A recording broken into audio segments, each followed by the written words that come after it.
Da se stvari na področju učinkovite rabe energije vendarle spreminjajo, tudi pri nas priča certifikat ISO 50001, ki ga je danes prejelo podjetje Gorenjske elektrarne.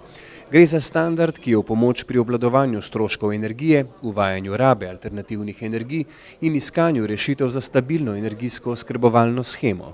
Kar pomeni, da znamo ravnati z energijo, da energijo uporabljamo učinkovito, tako v svojih proizvodnih objektih kot stavbah, želimo pa to dobro prakso širiti tudi naprej.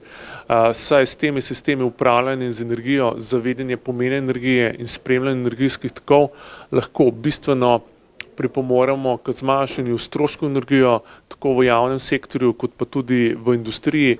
Ob enakih oziroma kakovostnih pogojih bivanja v stavbah.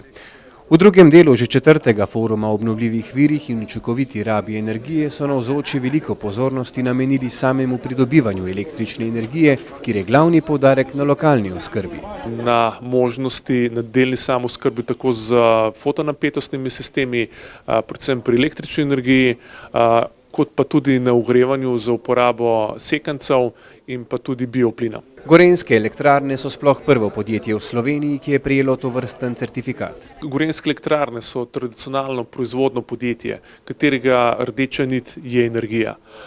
Zato smo glede na trende, ki se pojavljajo in zakonodajo, tako Evropske unije kot slovenske zakonodaje, se odločili, da gremo tudi bolj odločno v smeri same učinkovite izrabe energije in spremljanja energijskih tokov. Torej, kje iskati nove priložnosti? Mi smo sistem v prvi fazi postavili na lastnih objektih, tako na Gorenjskih elektrarnah kot Elektro Gorenjski, sedaj pa želimo implementirati te sisteme dobre prakse tudi drugje. Eden letošnjih projektov je bil biotehniški center v Naklem, v katerega so vpeljali sistem upravljanja z energijo. Prvi pozitivni rezultati so bili kmalu vidni. Z internim priklopom sončne elektrarne so zagotovili zadostno samooskrbo objekta ter znižali stroške.